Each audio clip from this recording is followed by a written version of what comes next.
how we take control of our out-of-control minds, right? That's really what this is about. It's about taking control over how we interact with the world around us.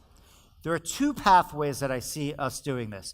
The first is to modify our behavior, to pick the path that we want to walk and stick to it. And the second is to enhance our cognition. How do we modify our behavior? The first way, I believe, is through awareness. And that's why mostly what I talk to you about is not how to change your behavior, but how to understand it. Sometimes you realize you're responding to the environment because it's very powerful, but it's not your goal. And recognizing what's your goal and what you're responding to because of something in the outside world is very important. Also, learning your limitations. In terms of the others, so accessibility, which was on the left side of the curve, making things less accessible. You know, people often go to extremes, and I understand this, of putting their phone in their trunk when they drive. Because if their phone's in their pocket, they will check it. They have no ability to self-regulate that. They have to just make it less accessible. Make it less accessible to check your email. When I am working on something that demands high quality, I quit my email program. Even just minimizing it is not enough for me. It's too easy to get to. So I will say, for this hour, from 10 to 11, I'm multitasking. I'm going to put on music.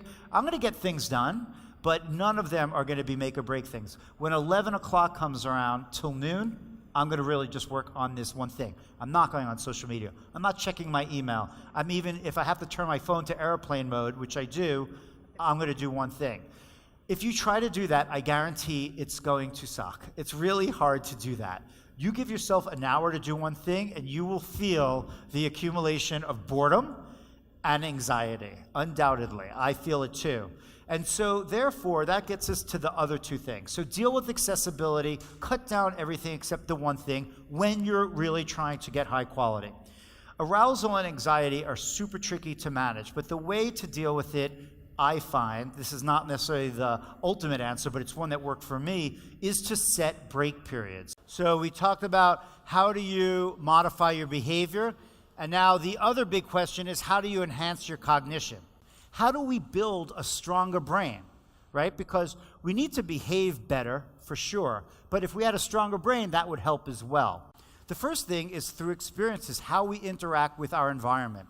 Education, cognitive exercises, video games. All of the things that we have learned are good for our bodies in general. These are the big four. Physical exercise, nutrition, although we know the least about that one, stress management, and managing sleep. Critical. Sleep is critical for the distracted mind.